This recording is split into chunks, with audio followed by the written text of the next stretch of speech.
On continue, mon cher, sur la question démographique. Oui. Le taux de natalité du Québec devrait atteindre son niveau le plus bas historique en 2020. Alors ça, c'est un blog que j'aime bien qui s'appelle « Pour une école libre ».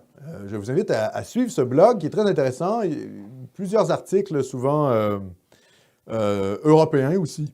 Pardon. Il parle de la démographie, il parle de la question linguistique.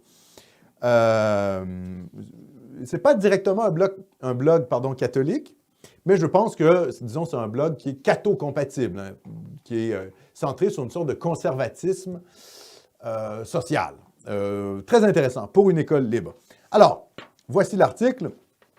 L'Institut de la statistique du Québec a publié le nombre de naissances pour les 9 premiers mois de 2020.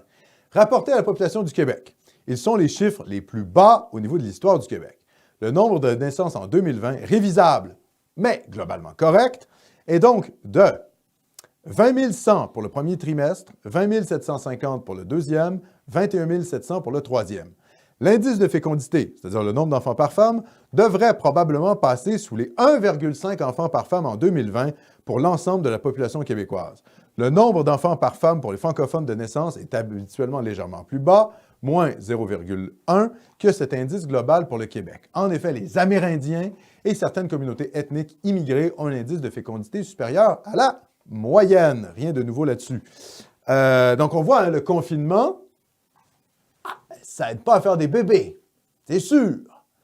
Le taux de mariage a baissé et j'imagine pour rencontrer des femmes, pour rencontrer des gens, pour se rencontrer, former des couples, quand on ne peut pas se voir, que tout le monde est dans une espèce de COVID-anxiété, hein, là, il y a ce que les médias appellent des COVID-idiots, oui, mais il y a les COVID-paranoïaques aussi, hein, les COVID-anxieux. Tout ça n'aide pas à la formation de couple et aider à la démographie canadienne-française. Donc, c'est problématique. D'ailleurs, je pense, Philippe, on peut passer tout de suite au graphique. Dans l'article pour une école libre, on voit ici à ma droite, il y a le graphique de 1971, je pense, à 2020. C'est quoi le taux de fécondité ou le taux de natalité, je pense, au Québec. Donc, on voit ce qui s'est passé. Hein?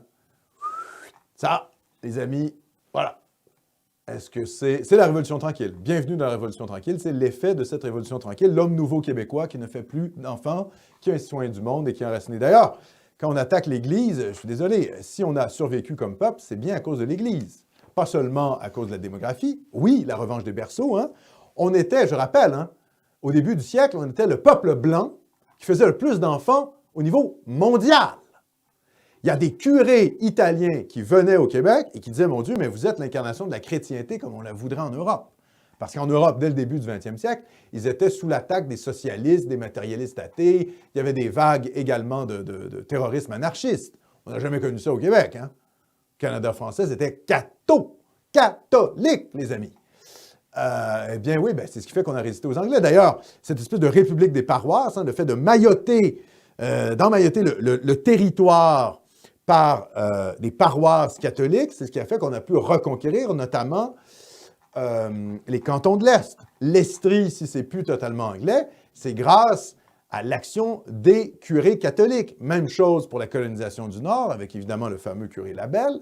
C'est parce que l'Église a entamé des politiques de colonisation. L'Église a eu un rôle effectif, un rôle positif dans celui de faire en sorte que les Canadiens français contrôlent le territoire, hein, que la terre soit à nous.